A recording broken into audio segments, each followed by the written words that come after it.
ఓం శ్రీ గురుభ్యో నమ. లలితా శ్రీ త్రిశతిలో ఈప్సితార్థ ప్రదాయిని అనబడే నామము తెలియజేయబడుతుంది. ఈ నామము గురించి వివరణ ఏంటంటే శాస్త్రీయ పరముగా వచ్చి నువ్వు మంత్ర సాధన ఏది చేసినా ఖచ్చితంగా బెనిఫిట్స్గా ఫలితం ఇస్తుంది. ఏమాత్రం సందేహపడాల్సిన అవసరం లేదు. అదృష్టవశాత్తు కలిగే ఫలితములాగా ఇది ఉండదు, ప్రత్యేకమైన ఫలితాలు ఇస్తుంది. ఈప్సితార్థ అంటే మంత్ర సాధన ద్వారా ప్రార్థించబడేటువంటి దేవత. కోరుకుంటున్నావు, నువ్వు ఫలానా విధంగా ఉండాలి, ఫలాన్ని కోరుకుంటున్నావు. ఒక బలమైన పట్టుదలతో సాధన చేసేవారికి వాళ్ళ కోరుకున్నటువంటి కామ్యం ప్రసాదించటము లేక ప్రదాయిని అనబడే ఆ శబ్దాలని ఈప్సితార్థ అంటారు. ఈప్సితార్థ స్వరూపిణి. ఎట్లా అంటే సపోజ్ మనకి ఇప్పుడు ఒక రాజుగారు ఉన్నాడు, ఏదైనా యుద్ధం వచ్చింది, ఈ యుద్ధంలో గెలిచినటువంటి రాజభటులకు ప్రత్యేకమైన అవార్డులు సన్మానాలు అవన్నీ చేస్తుంటారు. అంటే వాడికి సహజంగా వాడి జీతము, వాడికి సంబంధించి ఇంటి అద్దెలు, ఇంటి అలవెన్సులు అన్నీ ఇచ్చినా ఇప్పుడు ప్రత్యేకంగా ఎలా ఇస్తారో వాడు ప్రత్యేకమైనటువంటి కర్మ చేశాడు. అదే సూత్రం ప్రకారం ఎవరైనా సాధకులు ఏదైనా ఒక పురచరణ చేసి ఆ కర్మకి తగ్గ ఫలితం వాడికి ప్రాప్తించవలసింది మంచి అయినా చెడైనా రొటీన్గా జరుగుతుంది. ఇప్పుడు చేసిన ఈ ప్రత్యేక కర్మకి తగ్గ ఫలితం ఇచ్చేటువంటి దాన్ని ఈప్సితార్థ అంటారనమాట. త్రివ సాధనా పరులకు వెంటనే అనుగ్రహిస్తుంది. సర్వ కర్మల పాప పుణ్య ఫలప్రదాయినైన పరమేశ్వరి మాత్రమే నీ కర్మలను బట్టి ఇప్పుడు ఈ బెనిఫిట్స్ రావటం వేరు, నీ మంత్ర సాధన వేరు. తీవ్రమైన సాధన నువ్వు ఎప్పుడైనా మనసులో సంకల్పం చేస్తే నీ కర్మను ఇప్పుడు బుద్ధి ద్వారా నీ మనసుని ప్రేరేపించి నీకు ఆ బెనిఫిట్స్ రావాలనుకోండి, ఒక ప్రత్యేకమైన బెనిఫిట్ అందాలని ఉందనుకోండి, నీ బుద్ధి ద్వారా నీ మనసుని ప్రేరేపించి మనసు ద్వారా కర్మ చేయించి ఆ కర్మకు సంబంధించినటువంటి ఫలితాలు ప్రసాదిస్తుంది. ఎవరో విశ్వ సృష్టి కారణి అయినటువంటి పరమాత్మ సగుణాకారంగా చేసే క్రియలు. ఇది సృష్టి రహస్యం అన్నమాట. ఎవరికైనా సాధనాతో పనులు చేస్తే తెలుస్తుంది. కొన్ని శ్రీ విద్యా మంత్రముల ద్వారా పరబ్రహ్మ జ్ఞాన మంత్ర సాధన చేసినప్పుడు లౌకికమైన మంత్ర సాధన, అలౌకిక మంత్ర సాధన గతంలో చెప్పడం జరిగింది. అవన్నీ కూడా వివరాలు, ఫలానా కర్మకి ఫలానా ఈ విధంగా వచ్చేసి ఆ మంత్ర సాధన ఆత్మకి తగ్గట్టుగా ఇప్పుడు ఏదైనా ఆత్మజ్ఞానం బ్రహ్మాన జ్ఞానం కోసం చేస్తున్నాడు అనుకోండి, వాడికి మంచి ప్రారంభంలోనే బ్రహ్మజ్ఞానం ఆత్మజ్ఞానం మంత్ర సాధన చేస్తుంటే వాడికి నిరసి ఆనందం లాంటిది కలుగుతూ ఉంటుందన్నమాట. అది శ్రీ విద్యా గురువులు దగ్గర మీరు తీసుకునే మంత్రాలను బట్టి వాళ్ళు మీకు చెప్పేదాన్ని బట్టి ఉంటుంది. ఈ నామరూప దేవత ప్రాచీనమైన శ్రీ విద్యా మంత్రంలో కూడా ఉంటుంది. ఈప్సితార్థ ప్రదాయన అనేది ఒక నామరూప దేవత, ఒక మంత్ర సాధనలో ఉంటుంది. ఆ మంత్ర సాధన మీ గురు పరంపరలో అడిగితే వాళ్ళు ఏమంటే ఫలానా అంటే వాళ్ళు చెప్తారనమాట. ఆ మనసుని ఆకాశాన్ని మంత్ర సాధన ఎలా చేయాలండి ఆ దేవతనంటే ఆ మంత్రం చేసేటటువంటి సాధకులు మనసుని ఆకాశాన్ని పరమేశ్వరిగా భావించి ఉపాసిస్తారు. అంటే వాళ్ళ మనసు ఆకాశము ఒకటే అన్నటువంటి భావంతో అప్పుడు దాన్ని చేయటం వలన వాళ్ళకి తీవ్రమైనటువంటి యశస్సు బ్రహ్మ తేజస్తో విపరీతమైన అలౌకిక జ్ఞానంతో ఉంటారన్నమాట. సృష్టి ప్రారంభంలో ఈ విశ్వము నామములు రూపములు లేకుండా ఉన్నది. సృష్టి ప్రారంభంలో వేదం అదే చెప్తుంది. దీన్ని శ్రీ విద్యలు ఏమంటారంటే, లేకపోతే ఆధ్యాత్మికమైన జ్ఞానం బాగా ఉన్నవాళ్ళు సత్తు అంటారు దీన్ని. మీరు అప్పుడప్పుడు ఈ పేరు విన్నటువంటి వాళ్ళు చాలామంది ఏంటి, మీరు మంత్ర సాధనలోకి రానటువంటి వాళ్ళు మామూలు ఫిజికల్ ఆధ్యాత్మికంలో ఉన్న వాళ్ళకి ఈ యొక్క మహాశబ్ద అర్థములు వేదాల పరంగా తెలియవు. సత్తు అసత్తు బ్రహ్మ సత్యం జగత్తు మిథ్య ఇలాంటివన్నీ వస్తూ ఉంటాయి కదా.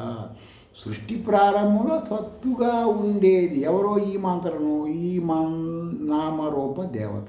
ఈ సత్తు అనబడే పరమేశ్వరి అసత్తుగా జీవుల కర్మల కొరకు కార్యోన్ముక్తమైనది. క్రమక్రమముగా స్థూల రూపాన్ని పొందుతూ నీరు సృష్టించి ఆ నీటిలో కూడా అండముగా తయారైంది. అయితే నీటిలో పంచభూతములు కూడా సృష్టించింది.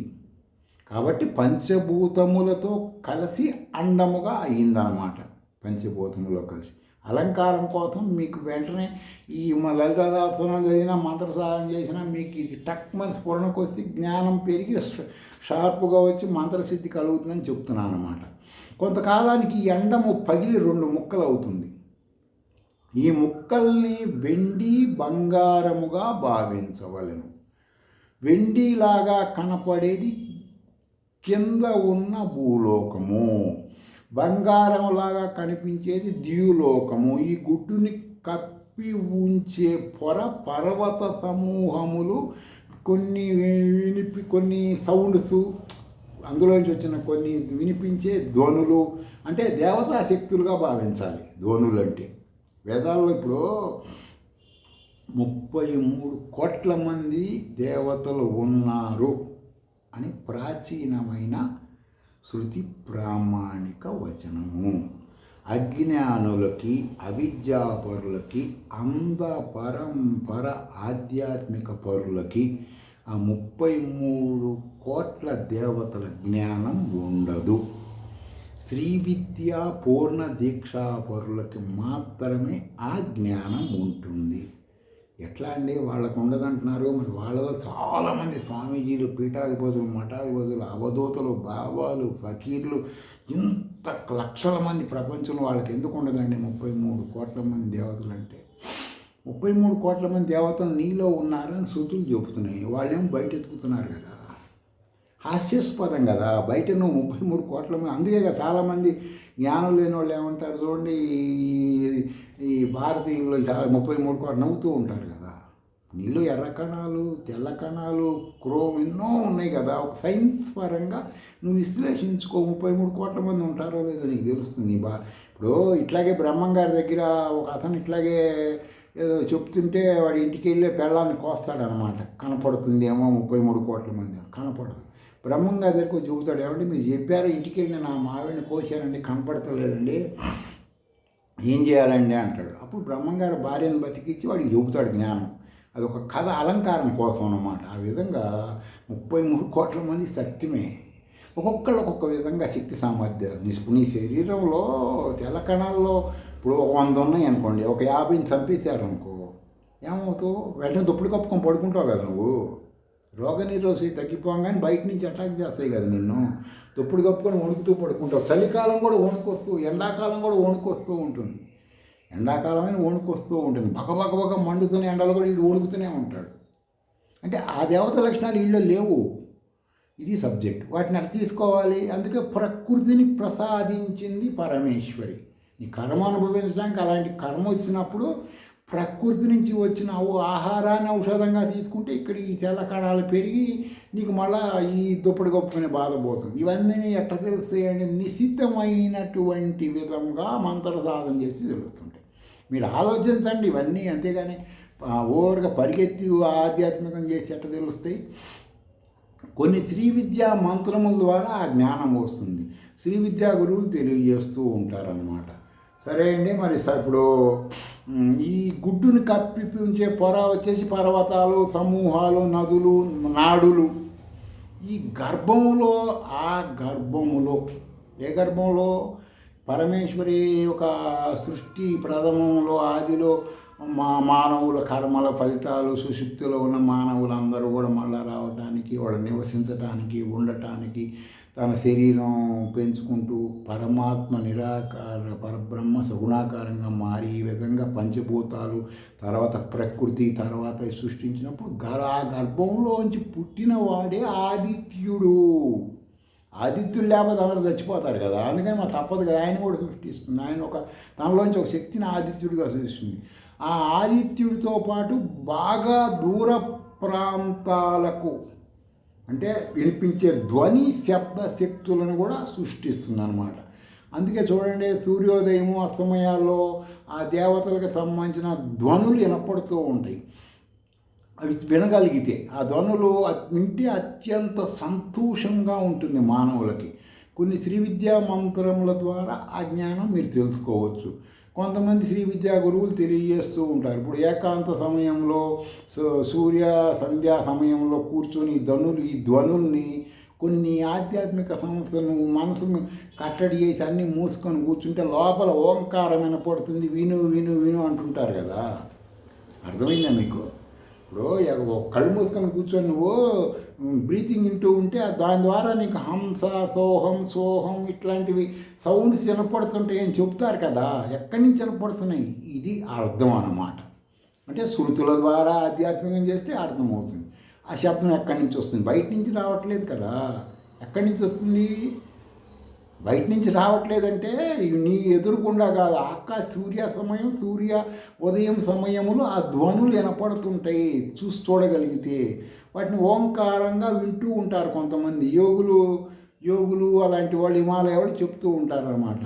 తమలో ఉన్నటువంటి ముక్కుని అగ్నిగా, ముక్కు అంటే ఈ నామరూప విధంగా దేవతగా ఇప్పుడు భావించి మనం సాధన చేయాలి. తమలో ఉన్నటువంటి అగ్ని, మానవుళ్ళ అగ్ని అనేది ఉంటుంది కదా, ఆ అగ్ని రూపముగా ఎవరిని? ఈప్సితార్థ అనబడే దేవతని చెయ్యాలన్నమాట. కొంతమంది వచ్చేసి ఏం చేస్తారంటే ప్రాణాన్ని ఆ దేవతగా భావించి చేస్తారు. కొంతమంది వాయువుని భావిస్తారు. కొంతమంది వచ్చేసి నేత్రములు సూర్యుడిగా భావించి చేస్తారు. కొంతమంది దిక్కులు స్తోత్రములు వింటామన్నమాట, ధ్వని అవన్నీ భావించి ఈప్సితార్థ అనబడే దేవతను ఆ రూపములతో వీళ్ళు భావిస్తారు. ఎందుకంటే ఆ రూపం వీడు ఈ పలానా రూపంలో ఉంటుందని కోరుకుంటే వీడు ఏం కోరాడో ఆ కోరికకి తగ్గట్టు ఆ శబ్దము ఆ ధ్వనిగా వీడికి ఉపయోగపడుతుంది అన్నమాట. కాబట్టి ఏదో ఒకటి చేయండి. మీరు ఊరికి తిరగకుండా మీ గురువుల దగ్గరికి వెళ్ళి, లేకపోతే మీరు మెయిల్లో పెట్టండి, శ్రీ విద్య నేర్చుకోండి, బాగా యథార్థమైన జ్ఞానం తెలుసుకోండి, శృతి ప్రామాణిక ఆధ్యాత్మికంలో రాయండి. మిమ్మల్ని మీరు ఎంతసేపు ఆర్థిక మానసిక శారీరక పరంగా నష్టములు కోల్పోకుండా ఎవరు ఏ ఆధ్యాత్మికం చెప్పినా, ఎవరు ఏ ఆధ్యాత్మికం చెయ్యమన్నా అది సత్యమా అసత్యమా, ఎవ్వరి ఫీలింగ్స్ లేని వాస్తవమైన ఆధ్యాత్మికం ఈ భూమి మీద ఏంటి? ఇప్పుడు మీరు వెనక్కి వెళ్తున్న కొద్దికి ప్రతి ఆధ్యాత్మికం కనుమరుగవుతూ ఉంటుంది. గుర్తుపెట్టుకోండి, మీ ఇష్టం వచ్చింది.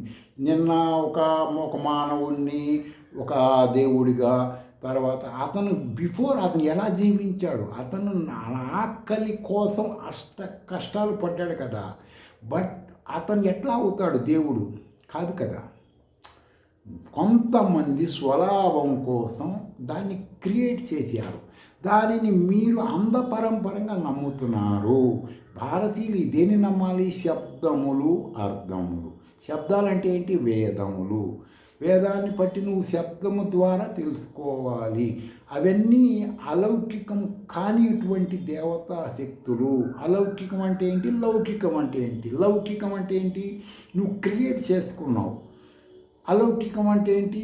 మానవులు ప్రాణులతో పాటు పుట్టినటువంటివి. ఎక్కడ పుట్టినాయి? నీలోనే పుడతాయి అన్నమాట. వాటిని నువ్వు బయట దర్శిస్తే నీలో ఒక యాక్టివేషన్ అవుతాయి. బయట పెద్ద శక్తిగా ఉంటుంది, నీలో సూక్ష్మంగా ఉంటుంది. బయట వాయువు అనేది ఎంత పెద్దదిగా ఉంటుంది? గాలివాన వచ్చిందనుకోండి, ఒక 100 సంవత్సరాల నుంచి కొన్ని వందల కిలోమీటర్లు భూమిలో ఉన్నటువంటి మర్రి చెట్టు, 100 కిలోమీటర్ల పొడుగున్న మర్రి చెట్టు వేర్లు భూమిలో గాలి ఒక వాయువు వీచినటువంటి వానకాలంలో వాయువు వీచిన ఈ చెట్టు ఎగిరవతల పడిపోతుంది.